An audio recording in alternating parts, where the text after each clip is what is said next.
Over the past few years, there has been increasing interest in the celebrity culture that erupted in the 2000s.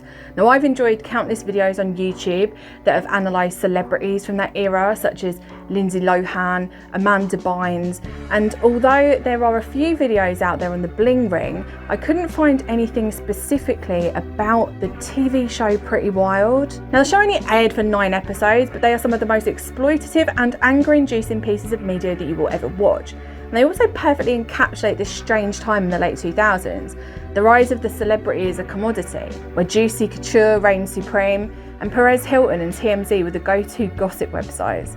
And everyone felt entitled to know the intricate details of celebrities' lives, no matter the cost. So let's get into it. Pretty Wild, Alexis Neiers, and how the media commodifies and then vilifies young women. Get yourself a cold one, because it's going to be long.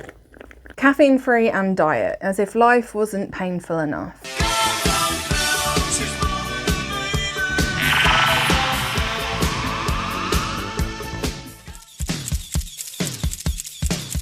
To really understand a TV show like Pretty Wild, we need to go back and see where it came from. Although tabloids have been a massive part of popular culture since forever, it was the 90s that really saw a rise in the popularity and availability of both scandal and tabloid news. Now, when I think of the 90s, there are like way too many celebrity scandals and crimes that come to mind. Got the serious, like the murder of Nicole Brown and Ron Goldman and the subsequent trial of O.J. Simpson, to the more frivolous, George Michael being caught in a lewd act in a public bathroom in 1998, or Hugh Grant being arrested with the Stella Marie Thompson in 1995. The 90s really did feel like the dawning age of celebrity scandal, even though the tabloid industry can be traced back to the late 1700s in the UK with what they used to call scandal sheets. In the 90s, being famous seemed to mean zero privacy, and for some strange reason, we all felt entitled to know the inner workings of celebrities' sex lives. One of the most infamous scandals of the 90s has to be the relationship between then President Bill Clinton and Monica Lewinsky. It was also arguably the first scandal of its kind to be broken via the internet, with the Drudge Report being the first to cover the story. For the first time, the tabloids had been outflanked by the internet, beaten to one of the most salacious scandals ever, and Monica Lewinsky went from unknown to infamy. The unpaid intern and the commander-in-chief. I did not have sexual relations with that woman. I felt terrible. I was scared, and I was mortified and afraid of what this was going to do to my family.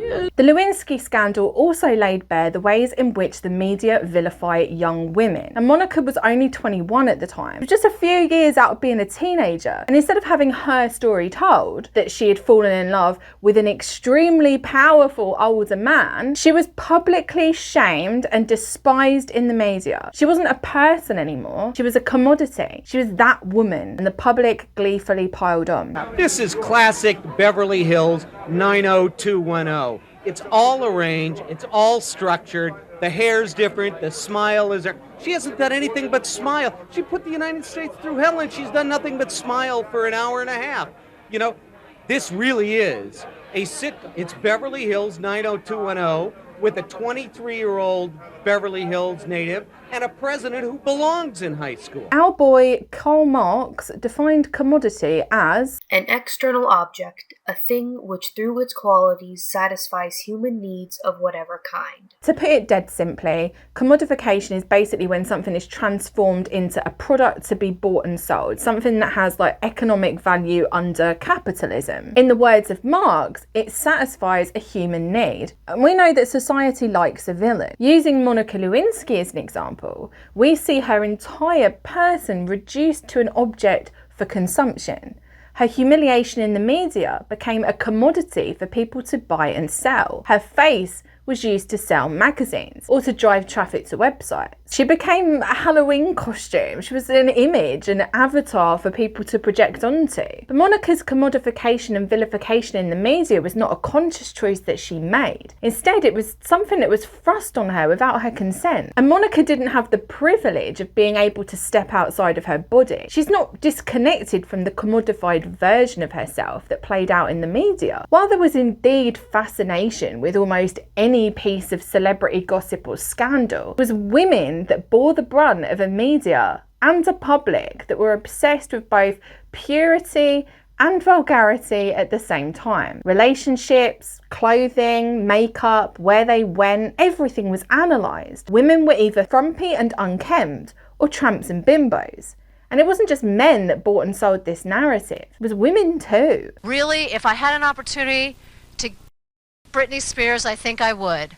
Oh, that's horrible. Well, that's really bad. because of the example for kids and how hard it is to be a parent and keep all of this away from your kids. So many of us delighted in the scandals of young women, determined to see people like Monica Lewinsky or Alexis Neiers as one-dimensional villains instead of actual human beings.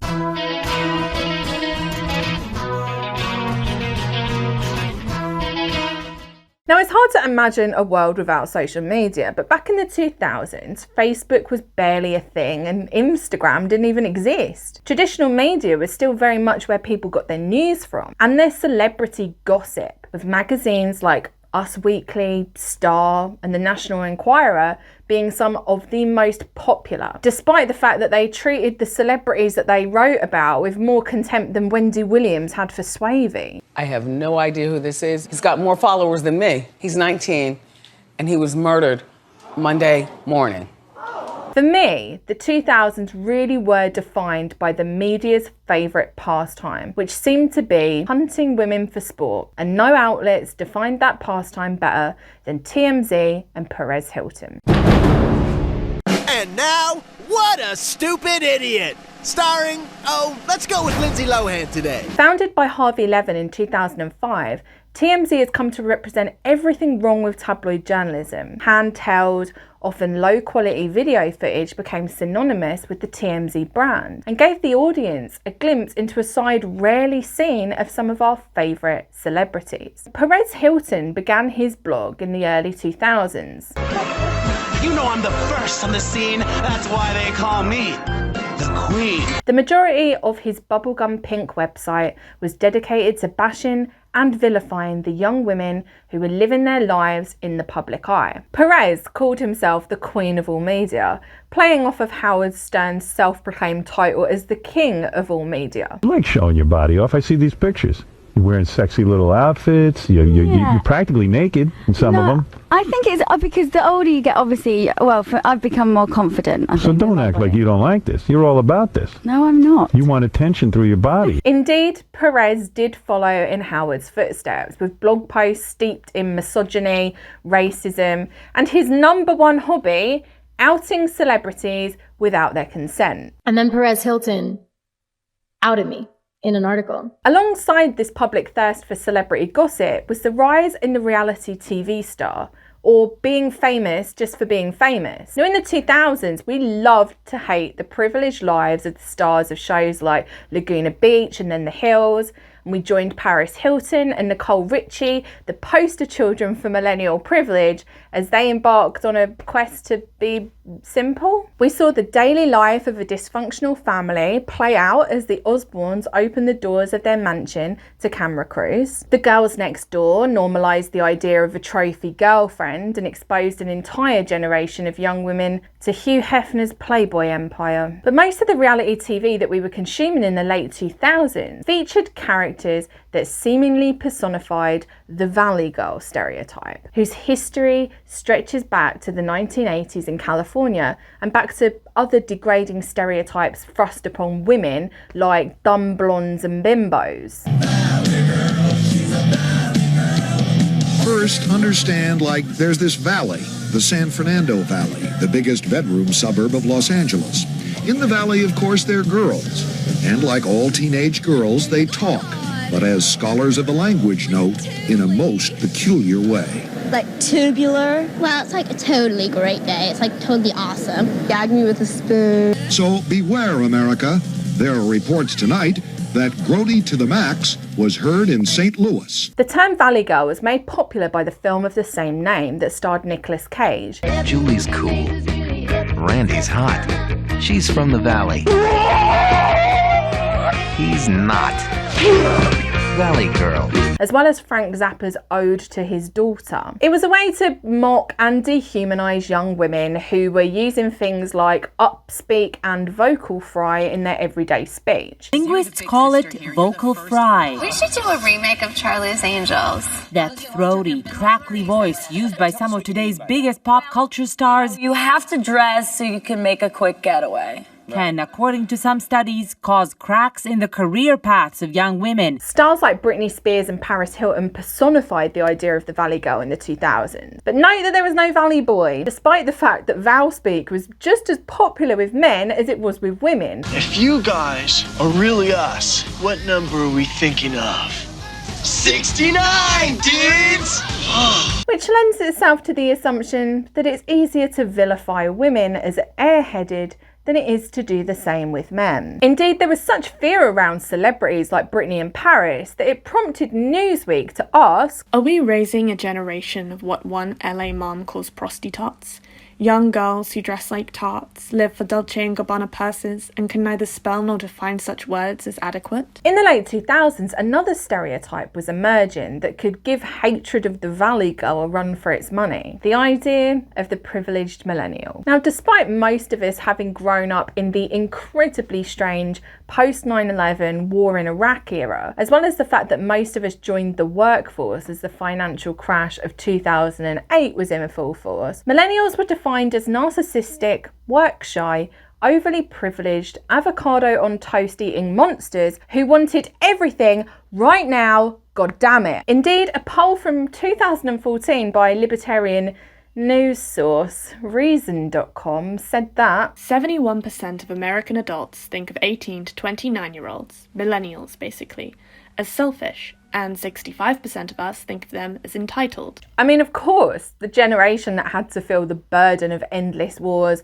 neoliberalism, and capitalist greed are the ones that are selfish, materialistic, and entitled, obviously. Millennials killed everything and were to blame for everything, despite the fact that our economic future looked bleaker than Paris Hilton's weather report. It's raining everywhere. You guys should move to LA, it's really, better weather. Cleveland, it's all raining, and Baltimore, storm. And the reality TV stars at the time were the perfect personifications of everything wrong with this me generation. They wanted to be famous just for being famous, and they'd do almost anything to get it. I don't know if you remember, but there's and did you ever hear the Andy Williams quote? In the future, everybody will be famous for 25 minutes? Yes, I think it was Andy Warhol. Andy Williams was Moon River. Along with the rise in reality TV was the rise of self-commodification, the art of creating your own personal brand that can be packaged and sold as easily as a McDonald's Happy Meal. It's the art of turning yourself into a product, and arguably one of the first to do it was Paris Hilton in the wake of a tape that was circulated against her will. I just felt so betrayed. This is not some random guy. This was someone I was with for a few years. That you loved? I thought I did. This is not what I planned. I didn't want to be known as that, and it's now when people look at me, they think that I'm something I'm not, just because of one incident one night with someone who I was in love with. No matter what, the media were going to vilify her, much like they'd vilified Monica Lewinsky. So Paris Hilton took control of her image before somebody else did. But she still wasn't in complete control, even if she had decided to turn herself into a commodity. Her image was still bought and sold, and she was still treated with delightful disdain by much of the media. Paris Hilton is going to jail.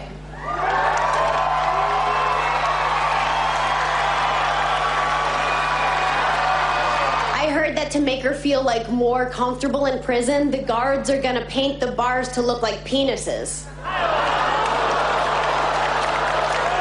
You could make the argument that she bought into her own exploitation, crafting a persona for herself that was actually far from the truth of who she was. It hid trauma and abuse that she had endured at Provo Canyon School. And Paris herself said, just created this brand and this persona and this character, and I've been stuck with her ever since. A lot of what's called self-branding also feels like a form of self-objectification, especially when we look at Paris Hilton and Kim Kardashian, two women who had their private, intimate moments packaged up into commodities that were gladly consumed by the public. When women are treated like objects, they're more likely to view themselves as such. Research from the University of Melbourne shows that, though subtle, the indirect emotional effects of objectifying treatment may accumulate over time into more serious psychological harm for women.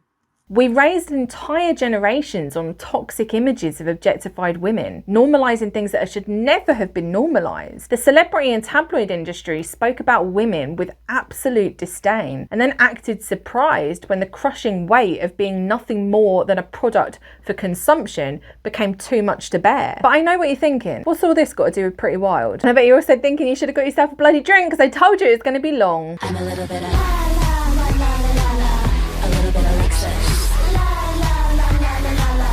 With the aforementioned rise in reality TV, producers were on the lookout for the next big show. Despite what it would later become, Pretty Wild was pitched as a light-hearted family comedy called Homeschooled with the Arlingtons. The show was to star three sisters, Alexis and Gabby Neiers, and their adopted sister Tess Taylor, along with their mum Andrea, as she homeschooled three young women who were looking to become famous. Her curriculum was based on The Secret, and teachings included vision boards that starred Angelina Jolie. But who were they really? Alexis and her younger biological sister Gabby grew up in Southern California with parents that worked in the entertainment industry. Andrea was a former Playboy playmate and her father was a director of photography on the sitcom Friends. Alexis's podcast and book, both called Recovering from Reality, paint a much more nuanced and human picture of her life both pre, during and post Pretty Wild. And I think it's important to talk about it here. Pretty Wild was a reality TV show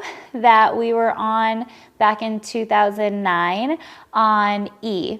And it was my mom, Andrea, and my sisters, Gabrielle and Tess, and myself, navigating Hollywood and all of the chaos that brought. She said that her childhood was unstable as her father had addiction issues and her mother was very much a free spirit. They both split when Alexis was young and Alexis was enrolled in dance lessons as a child. That's where she met Tess Taylor for the first time. Andrea and Tess's mother Tracy became fast friends, and although Tracy was dealing with addiction, she remained part of Tess's life for a while. Alexis described spending days hanging out with Tess while their mums smoked pot and hung out with each other doing beading. At 4 years old, Alexis was sexually assaulted by a family member who was 10 years older than her. This was just what X and X do. This is what, I'm filling in the blanks because he has to remain anonymous, unfortunately, because he'll sue me if I come out, because I didn't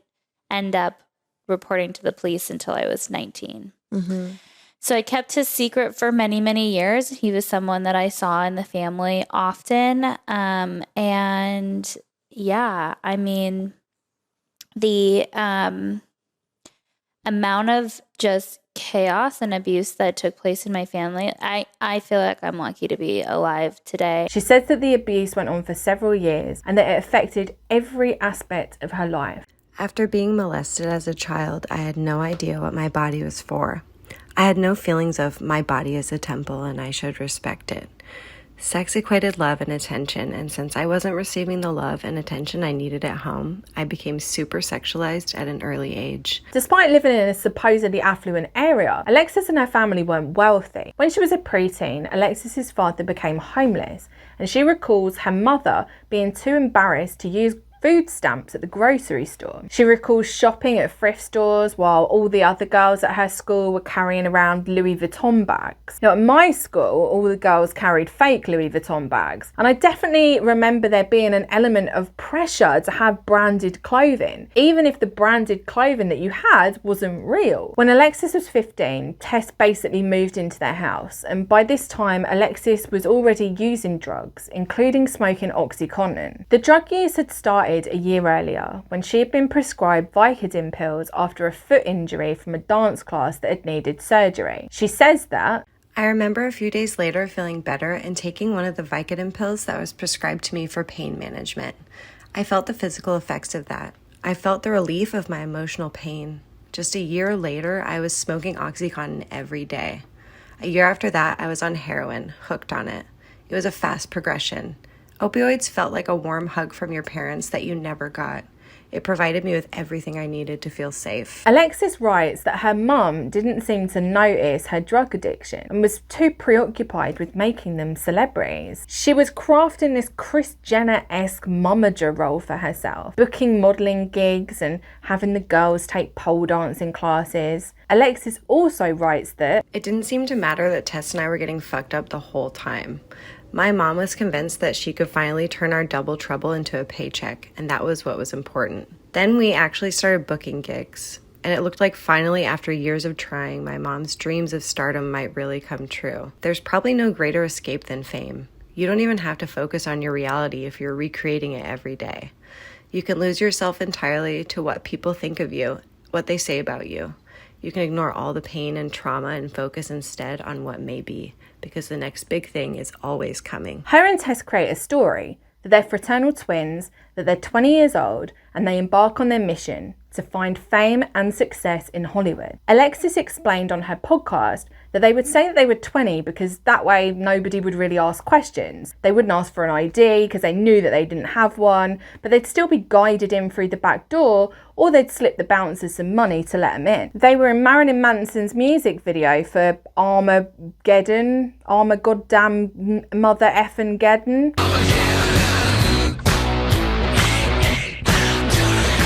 Where they wore blackface and Disney ears. Alexis also speaks frankly about snorting cocaine on the set of the music video, bearing in mind that she was like 17 at this time. Tess began dating a rock star who I'm fairly certain was Kid Rock, because there's definitely a lot of evidence that they spent a lot of time together. Whoever the rock star is, they took Alexis and Tess out to a restaurant in Malibu one night where they were joined by Sean Penn. Alexis and Sean began to text each other and were in communication up to her arrest, but more on that later. Tess, who was 1 year older than Alexis, was modelling for Playboy in 2008 and became their Cyber Girl of the Year in 2010. Andrea takes acting classes, hoping to break her way into the business, and the three of them, with their belief in the law of attraction, used the affirmation "and so it is" to solidify their belief that success was coming. They say that they got up every morning and they said it together. They were all chanting "and so it is," and within 8 weeks an offer came knocking. Now, on the set of the film Frat Party, Tess, who was 19, Alexis 18, met comedian Dan Levy, not Eugene's son and star of Schitt's Creek, which is honestly what I thought at first. This is another guy. They mentioned that they were homeschooled despite having lied that they were 20, and Dan thought, what a wacky and hilarious concept for a reality TV show. Now, this must have been around 2008, 2009, and I think the timing of the show is really, really important. Britney Spears had just been hospitalised and placed under a conservatorship. Lindsay Lohan had been arrested multiple times for DUIs and was being vilified for being an addict. And Paris Hilton was searching for her new best friend as part of a UK reality project. I just want to be your best friend. It's because I don't want anyone to hurt you. I love you guys very much. But in the end, only one will join me in my life as my new British best friend. Talk to you never. TTYN. Keeping Up with the Kardashians was the hottest new reality show, and Tess's dream was to become one of Hugh Hefner's girlfriends on the TV show The Girls Next Door. Life at the mansion is very different than a lot of people think. We were just expected to kind of sit home and behave. All the girls had to be in the house by 9 o'clock. We weren't really allowed to leave. We had to get special permission even to go visit our families back home, things like that. Now, at the time, Dan Levy was working on the Chelsea Handler show Chelsea Lately, so he pitched his quirky comedy about the family to her, and she comes on as a producer. On Alexis's podcast, Dan recalled that Alexis slept in the meeting with Chelsea Handler, seemingly unaware that she and her sister Tess were using heroin. They sold the show to E! Entertainment and they began shooting this seemingly light-hearted family comedy, Homeschooled with the Arlingtons. The show was supposed to focus on these millennial teens in Hollywood and their kind of kooky mom that was running around after them, following them as they try and make it big in the entertainment industry. And for a while, everything was looking good for them, until a visit from the police on the second day of filming changed everything.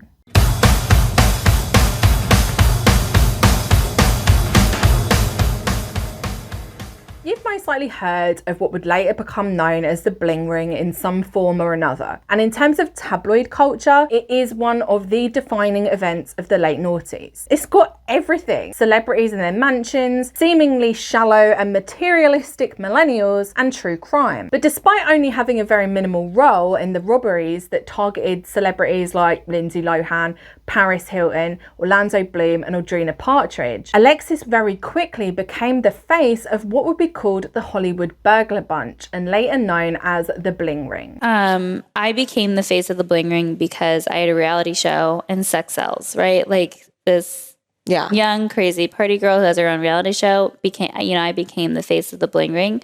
But the truth is that Nick and Rachel had been robbing houses for a long time before and after I had any involvement in the Bling Ring. Tess had attended Indian Hills High School, which is where she had met Nick Prugo, who Alexis described as a young gay kid who liked to party. Sounds like a riot. She says that Nick lived at home with his parents but told everyone that he was a stylist.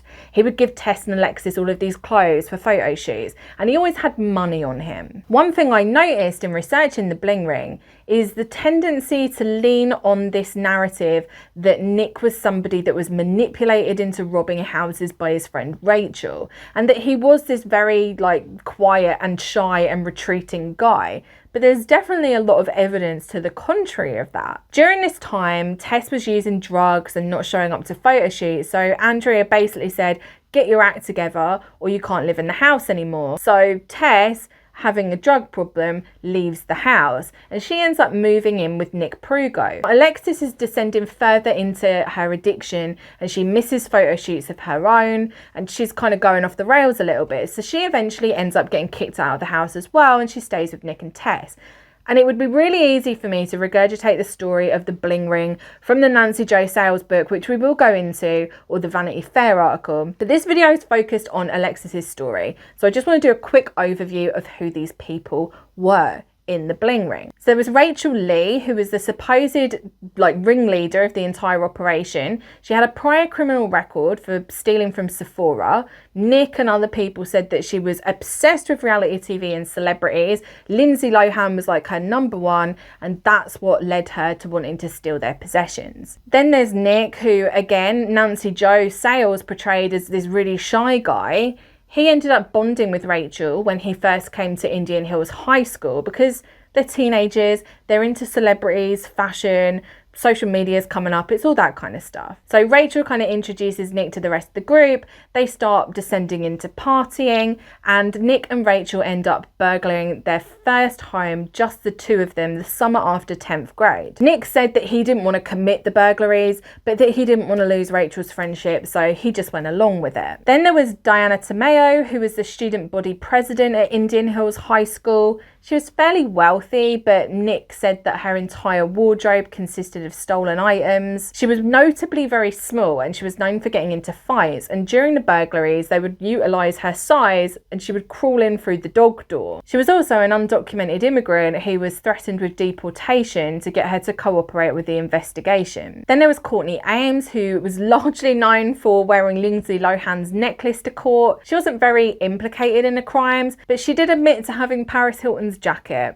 And she was also the girlfriend of Johnny Ajar, also known as Johnny Dangerous. What a name. He didn't participate in the burglaries, but they gave him the celebrity items to sell because he had a prior criminal record and his name's Johnny Dangerous. And then there was Roy Lopez Jr., who Courtney worked with at a Calabasas bar, who was basically trying to sell the items as well. Prior to Alexis's involvement in the Bling Ring, the group had already burgled the houses of Paris Hilton, Audrina Partridge and Rachel Bilson. They had also burgled the house of Eden Shizzle before that, and he has a YouTube video detailing his relationship with Nick Prugo, but obviously Eden wasn't famous enough to get the attention of the headline news. The night of Alexis's involvement, she says that her, Nick and some others were at Bezo, a now closed restaurant that used to be part owned by Eva Longoria. They were high, drunk, and she was nodding out at the table when Nick said that they were leaving and did she want to join them. She got in the back of his car and asked where they were going, and he allegedly said to meet some friends. They get to a house and Rachel is there and allegedly tells Alexis to wait in the car. She says that she waited for some time and then she got bored, so she decided to follow them inside of the house. I walked up a big hill towards the house and squeezed through the gate, making my way through a yard and driveway when I saw Nick running toward the front door. The house was being ransacked, and Nick and Rachel were stuffing clothes and watches and whatever else they could find into trash bags. I might have been high as a kite, but I knew what the fuck was happening. I knew what a robbery looked like. According to Alexis, she didn't know what to do. She'd been thrown out of her mum's house. Nick was Tess's friend and they were living together, and she was high out of her mind. So Nick gave her a bag and she began to just shove things in it until Nick yelled that they needed to go. Little did she know that it was Orlando Bloom's house, and that night would change the course of Alexis's life for the worst and eventually for the better. On the journey home, Nick told her to keep her mouth shut, and back at Nick's house she calls her mum and her mum says come home. Now Alexis alleges that before filming The Pretty Wild, she had called police to tell them that Nick Prugo and Rachel Lee had been robbing houses. But by this time, footage of the robberies had made like headline news. Nobody knew who the thieves were, and there's apparently this girl calling being like, I know who they are, but they just ignored it and never followed up with her apparently, which led her to try and contact Lindsay Lohan's manager. So they then begin shooting the TV show, which has changed from Homeschooled with the Arlingtons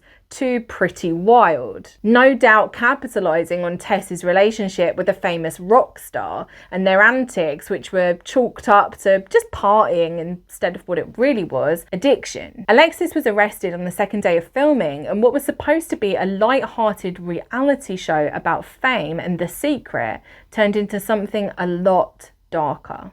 You want it darker.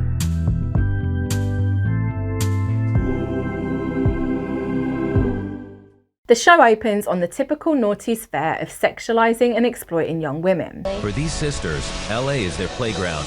But when you raise hell in the city of angels, sometimes That was my biggest dream. there's the devil to pay. That's the actual tagline from the show. Admittedly, more catchy than when you're a survivor of childhood sexual assault, you might turn to unhealthy coping mechanisms to try and escape your trauma. Andrea is introduced as a kind of low-budget Gwyneth Paltrow. She's Goop before Goop was a thing. The first time we see her, she's stepping off of an inversion table, looking like a cross between Regina George's mum and Hannibal Lecter. Gabby! It is time for school! She tells the camera that all three girls have ADHD, and then smash cut to her dishing out the Adderall. I had them all evaluated and they were told that they had ADHD, and so every morning I give the girls Adderall. Girls, it's time for your Adderall! Then it's time for their schooling and a curriculum based on The Secret, including lessons on character development and vision boarding. So what we're going to do here is we're going to create a visual board of people who are demonstrating good character. In the first episode, Tess and Alexis win a deal with Beata Lingerie to be the face of their brand. And there's a particularly vile scene where the girls are getting their waists and hips measured, all done in a way that feels incredibly exploitative. 33. Some attitude. 24. So cute.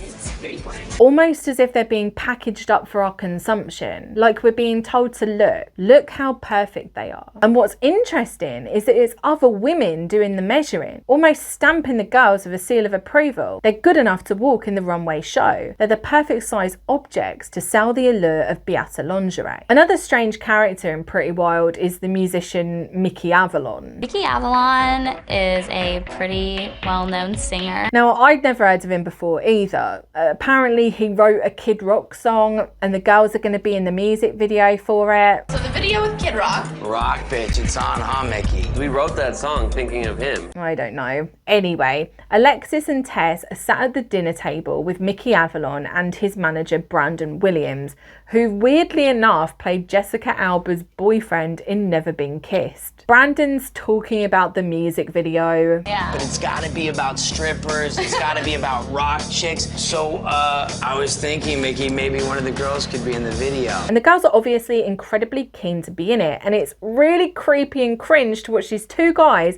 sat at a dinner table with really young women asking them how are they going to get to decide who plays the rock bitch? So, how are you guys gonna figure out who's gonna be the rock bitch? I'll fight you until the end of the day for that video. But who am I to find a man in his mid-30s creepy for trying to incite rivalry between literal teenagers for who gets to slide down a stripper pole? It's just another scene that highlights how these young women are seen by not only the production team behind Pretty Wild, but the people that they're socialising with. They're commodities. They are the rock bitch. A perfectly measured package of what a woman should be. So the next morning, Andrea wakes up to a knock on the door by the police. LAPD? What? We have a warrant to search your house. Everybody needs to come outside, please. Mom? It wasn't actually a real scene. It was the recreation of when the police actually came to arrest Alexis in regards to the Bling Ring. They then show up at the police station where Tess has just been released, but Alexis is still being held and questioned. You might not be coming home tonight. That's not true. They can't hold her because she's never been arrested prior. They can hold her. She finally gets released, and according to the TV show, there were paparazzi outside hounding them.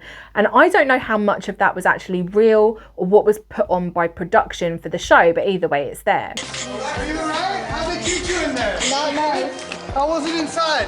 Are you okay? Not good. Alexis shows remorse in the first episode for her involvement in the Bling Ring, and she also talks about the people that she surrounds herself with. And that I feel bad, and that through all of this, I think that I was meant to bring truth to this situation. Her mum shares that she has always told her daughters, never do anything that you don't want on the front page of the LA Times. Alexis loses her deal with Beata Lingerie, and she's obviously devastated by it, but Tess goes on to walk in the show without her, and Alexis, being a good supportive sister, shows up to support her. That's my sister! The end of the first episode is like this wholesome family note, but it only takes a further downward spiral. We've got Alexis being coached by her lawyer to dress appropriately, while at the same time the production team are desperate to film her with as little clothes on as possible. You look great, but you're very distracting. You need to look like the young woman that you are. We go to court with Alexis as she potentially faces 6 years in jail, and in the second episode, the production team moved the family into a bigger house in Hollywood. But obviously in the show, it's portrayed like they're actually moving house. Woohoo! They just pulled up. Can we help with anything? But moving them into a house in Hollywood plays into the idea that Alexis and her family are like these super affluent Kardashian-esque celebrities when they really aren't. While they definitely have privilege, everything is for show, and the line between reality and fiction becomes completely blurred. Another example of this is when the production team decide to hide Tess's dog and pretend that they don't know where it is, while she has a mental breakdown trying to find it. My puppy is gone and I can't find her anywhere. Then there's Paul Oakenfold being invited to perform at Gabby's birthday party, seemingly just so he can accuse Alexis of trying to rob his house. Oh, Alexis, was you part of the Bling Ring? Tried to rob my house, yeah? Something that she didn't do and wasn't involved in. But because of her involvement with the Bling Ring, she becomes fair game. Tess begins a relationship with a guy called Max Nash, who was also on one episode of The Hills. The girls go to Cabo against the advice of Alexis's lawyer, and Alexis gets set up with this dude called Javier. We really did vibe. In her podcast, she details the production crew flushing her drugs while on the trip, basically forcing her into cold turkey withdrawal. Now, obviously, audiences in 2010 had little idea about Alexis's past trauma and drug abuse, but the production team were definitely aware of the drug use, but they played into the drama of all of it, and they saw their opportunity to make car crash television out of the real lives of teenagers struggling with instability, trauma, and addiction. It's disturbingly easy to see how Alexis became the face of the Bling Ring with arguably very minimal involvement. It's much easier to paint somebody as a one-dimensional villain than it is to accurately portray a three-dimensional teenager struggling with addiction and years of trauma. And it's easier to look at the Bling Ring as this story of millennial narcissism, fame, hunger, and greed than it is to analyse the impacts of celebrity culture on young people and the effect of what Marx termed commodity fetishism.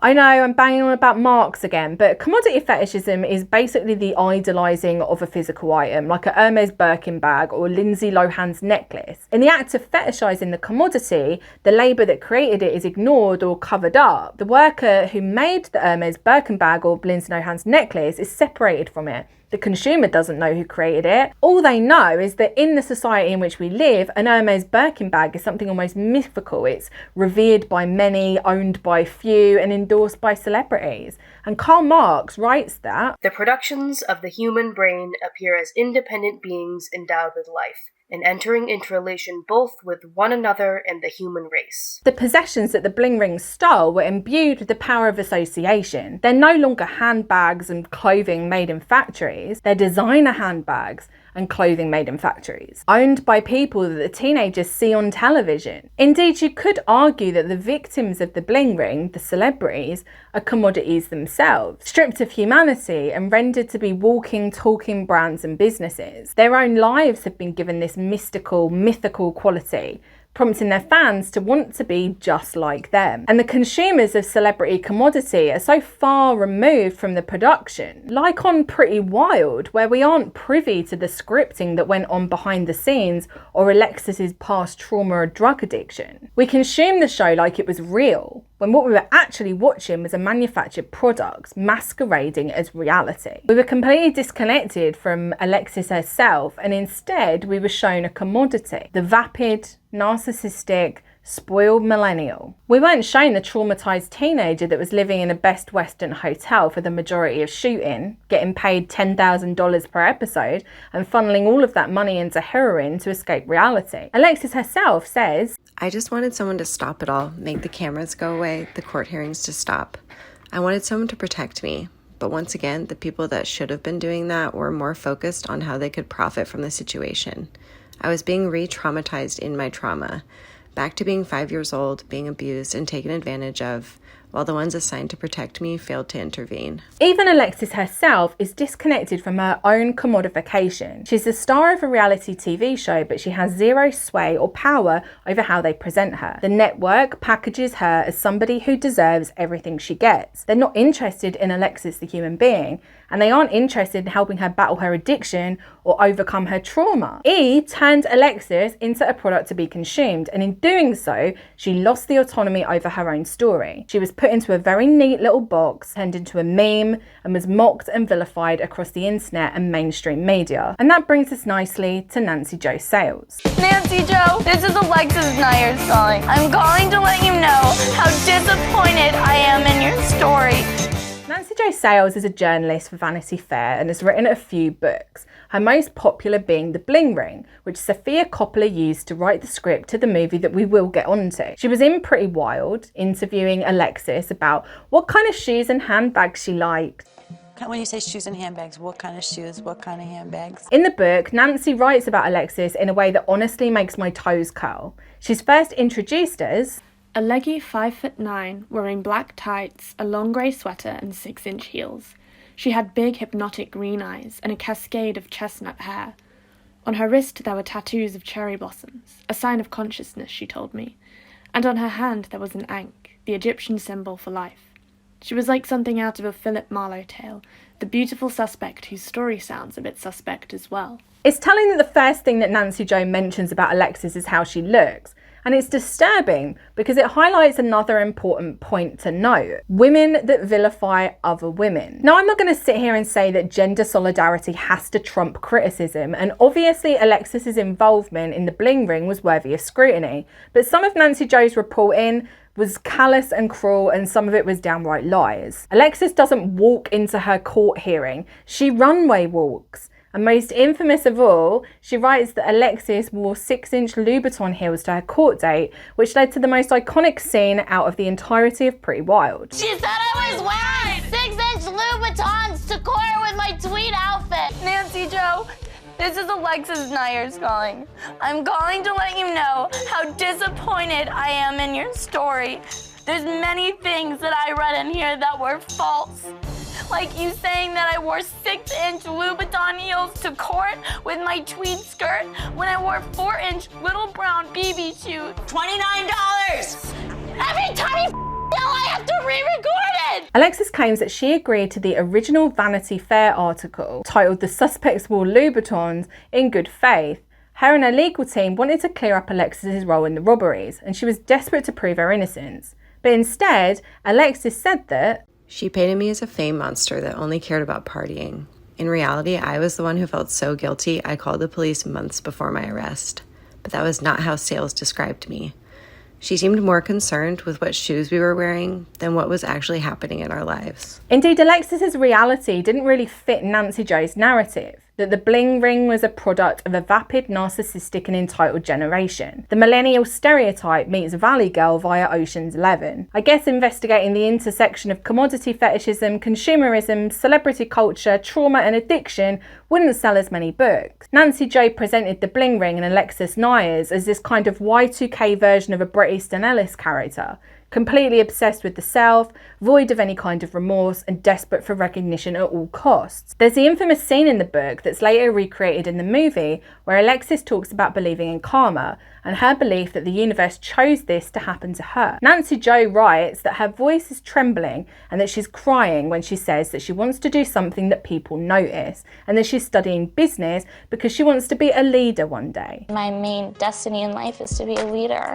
I'm ready to start setting a great example. Nancy Jo then goes on to essentially pontificate about how millennials are most prone to narcissism, quoting that bosses believe the younger generation to be more entitled to compensation, benefits and career advancement versus the older generation of workers. It perfectly summed up Nancy Jo's own bias in her reporting. She believed the story to be more about entitlement than anything else. And while we all have our own biases, and some may watch this and accuse me of going too easy on Alexis Neiers, I do truly believe that Nancy Jo was responsible for vilifying her. In her book, she's well aware of Alexis's drug issues, but they're mentioned right at the end, a mere footnote in her tale of millennial excess. Why? For the very reason we've been discussing this entire video. It's easier and less complicated to see Alexis as a product created for our consumption. She's a mirror, an avatar for people to project onto, a commodity saturated with everything we, the consumer, want to hate. And she sums it up well herself by saying, "When we don't believe in ourselves, we will believe what other people believe.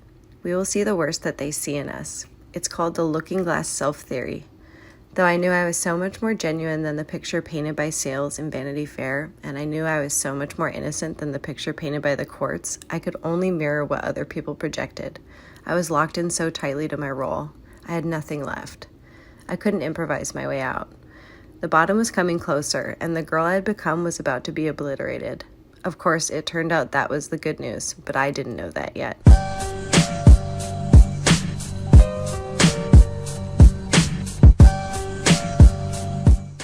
In his 1967 work, Society of the Spectacle, Guy Debord theorised that what he called the spectacle was changing the way that human beings were interacting with each other. The spectacle feeds us images that have incredible power over our opinions, our beliefs, and just the way we live our lives. But we rely on the spectacle to make sense of the world around us, and we don't like nuance. Simplicity only, please. Therefore, instead of Alexis Neiers' real story, we're shown a neat selection of images that the media provides for us, all packaged into a little box labelled villain. Indeed, there was no love lost between Guy Debord and celebrities back in the 1960s. Stars, the spectacular representations of living human beings, project this general banality into images of permitted roles.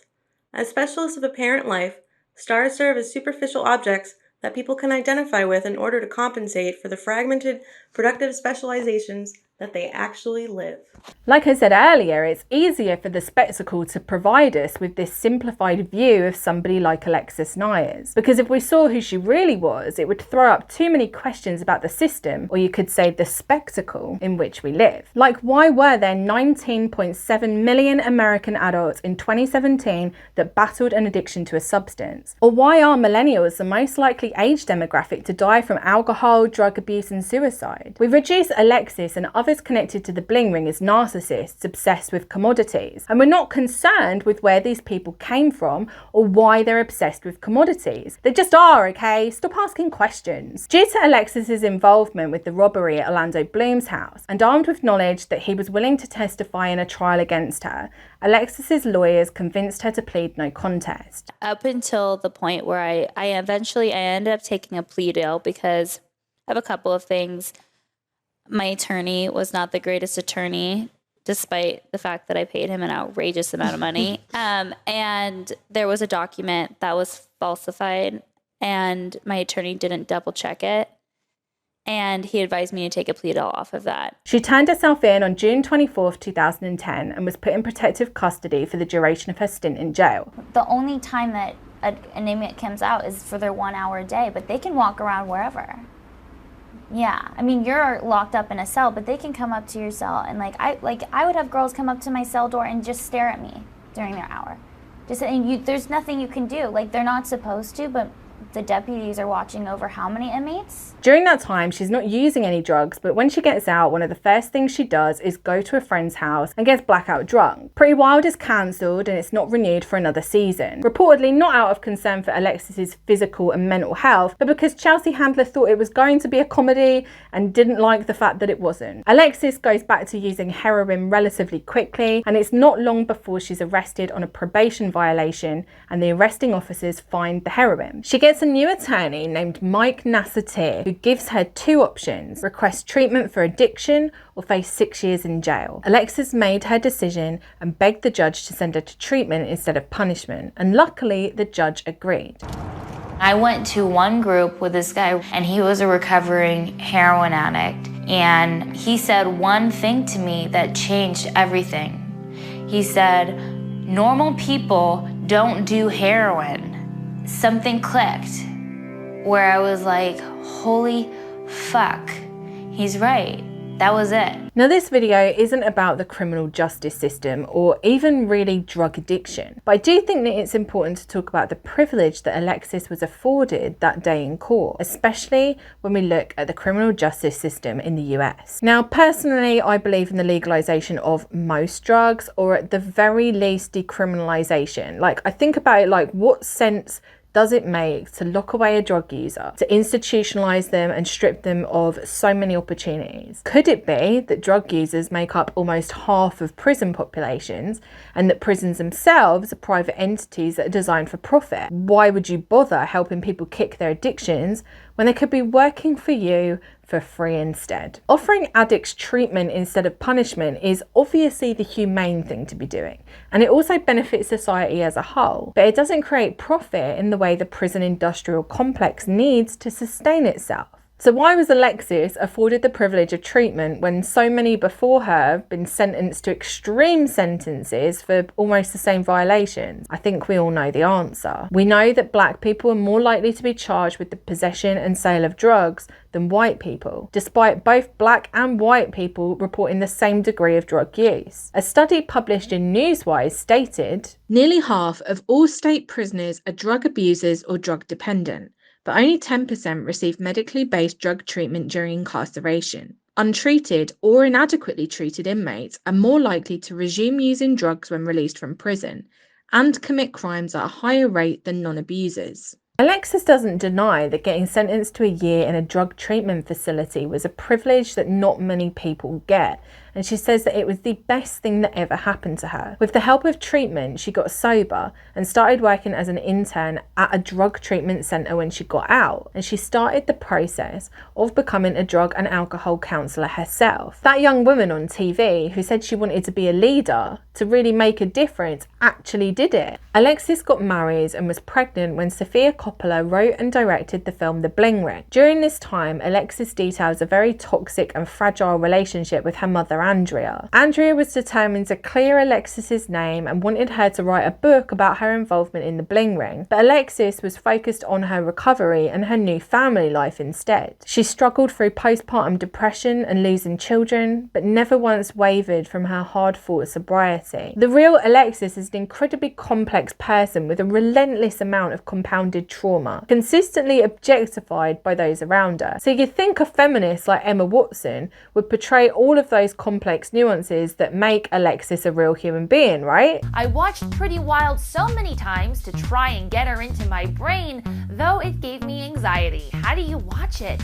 And then really was just trying to understand her psychology more than anything, because it'd be very easy for Nikki to feel like a parody or kind of not real, and somehow I had to understand and empathize with her, and that was really my biggest challenge, second to getting the accent down. It's quite a specific dialect, so. In Sofia Coppola's The Bling Ring, Alexis is renamed Nikki, and she's a caricature, somehow even worse than Alexis's depiction on Pretty Wild. At least in Pretty Wild, you can clearly see that something isn't right, but in The Bling Ring, she's the Nancy Jo Sales version of Alexis Neiers. She's the commodity. After the film was released, Alexis started to write for Vice magazine about addiction, and she interviewed Gabor Mate, who remarked that, "I was struck by Emma Watson's comment about your character, which wasn't about you.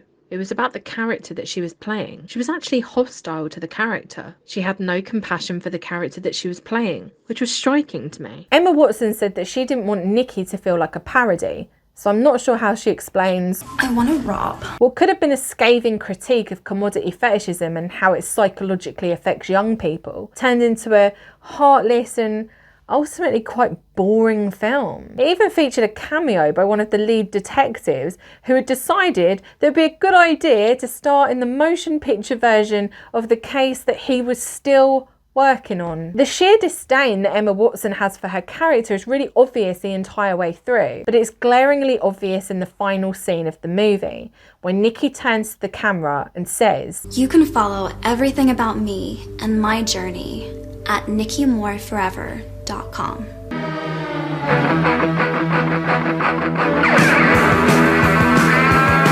There's no doubt that Alexis Neiers made mistakes, and this video is not intended to diminish her role in the Bling Ring or to say that she never ever put her foot out of line. It's merely a defence of a young woman, a teenage addict who was exploited by TV producers and her own family, who all wanted to cash in on the success of shows like Keeping Up with the Kardashians and the scandal surrounding the Bling Ring. I was the worst. When she first got sober, I felt like, oh my God, all of a sudden I don't have anybody to conquer and control. And I had to finally look at myself and my own sadness and the void that was